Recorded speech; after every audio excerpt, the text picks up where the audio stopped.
The top Democrat on the Senate Judiciary Committee dropping a bombshell exactly 1 week before the committee is set to vote on the confirmation of Brett Kavanaugh to the Supreme Court. Dianne Feinstein confirming that she just sent sensitive information involving Kavanaugh to federal investigators. She won't say what the information is. The timing is suspicious at the White House, where they are calling this, quote, an 11th-hour delay tactic. It comes as Feinstein and many in her party are under fire for a smear tactic that even Kavanaugh's critics in the media are calling, quote, troubling. Trace Gallagher lays it all out for us from our West Coast newsroom with the story, the backstory on this tonight. Hi, Trace.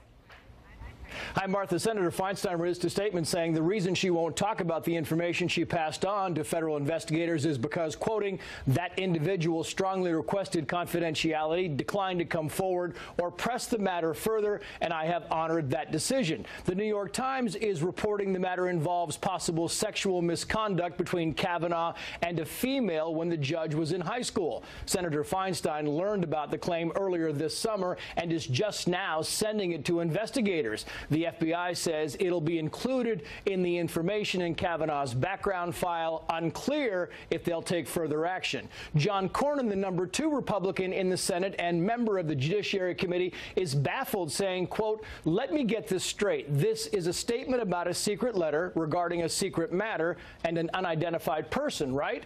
Despite the White House and others calling this a delay tactic, Judiciary Committee Chair Chuck Grassley says the confirmation vote will go forward as scheduled. This all comes as Senator Feinstein and other top Democrats have been criticized for propagating a phony talking point about Judge Kavanaugh. During his confirmation hearing, the judge was asked about a case he ruled on involving a pro-life group.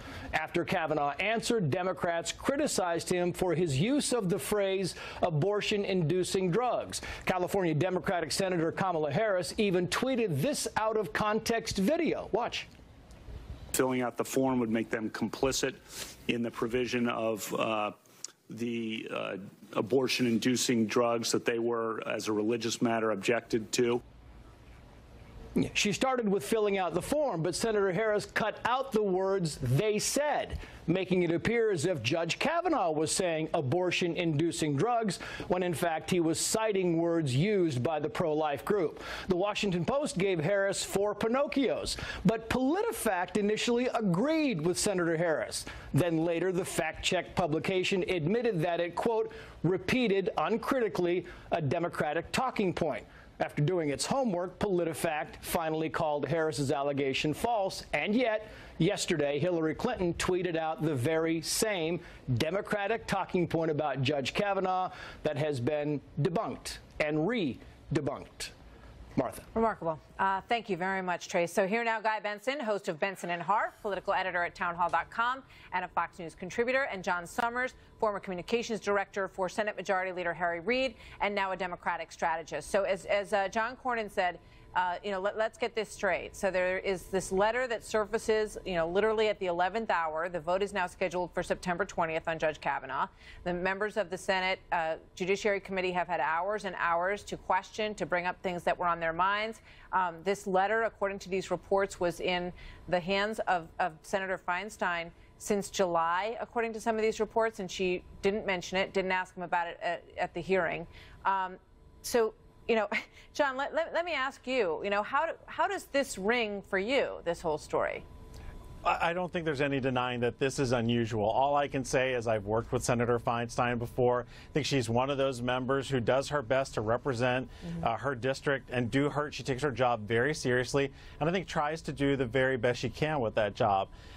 She's not one of those that's typically bombastic or pulls stunts. So I hope that's not the case in this one. But it's hard to disagree with the fact that it is unusual. So it'll be interesting to see, what that letter actually contains and why she thought it was important enough to share with the FBI. Guy, what do you see happening here? Well, I smell something and it reeks, Martha.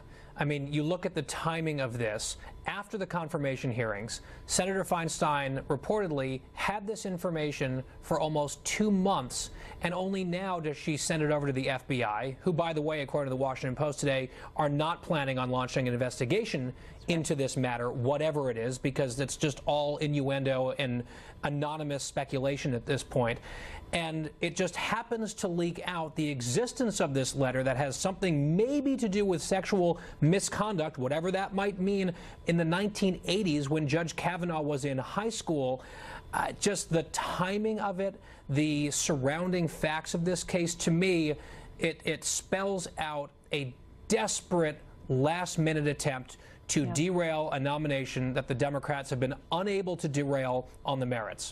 You know, it's rare that we hear from Supreme Court justices, but, you know, with regard to what some saw as a lot of theatrics that played out during these hearings, Clarence Thomas spoke out about Cory Booker, Senator Cory Booker from New Jersey, with this comment about his Spartacus moment. People who actually ask the questions at confirmation hearings instead of Spartacus, we use.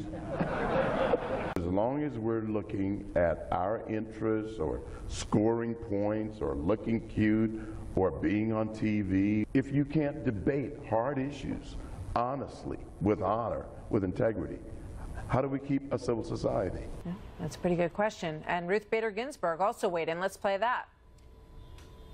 Think of Justice Scalia, who is certainly a known character, if the vote was unanimous. But that's the way it should be, instead of what it's become, which is a highly partisan show. John, what's your reaction to that? Well, I actually agree with both of them. I agree with what Justice Thomas said, and I actually think he makes a good argument when we're talking about things like, you know, when we're only looking out for our own interests, which is one of the things we're seeing from the Republican side by refusing the Democrats the opportunity to review all of the documents from a period that he said was his formative years. I think that matters, and so I think hiding those documents, classifying them as committee confidential, whatever that means, is actually looking out for those interests, their own interests, not the interests of the American people, and actually flies in the face of what Justice Thomas said. Man, I also hope he offers some of that advice to President Trump. Guy? Well, I think that Senator Booker beclowned himself the other night with his Spartacus moment. I guess it was in the morning that he said that. But Trace Gallagher's report, I think, homed in on the worst performance, which was from Senator Kamala Harris, who lied about Judge Kavanaugh, who lied about what he said, took it out of context, and then the entire left and some of the media ran with it. And as Trace said, 2 fact checks debunked it completely, and then Hillary Clinton rolls in and repeats the debunked smear. The Democrats are obsessed with all these documents that were not written by Judge Kavanaugh from the Bush administration. They seemed much less interested in accurately talking about or asking about his time on the federal bench for 12 years. That tells you everything. I actually think she didn't need to clip that video. I think she should have played it in its entirety, because his intent was still there. By citing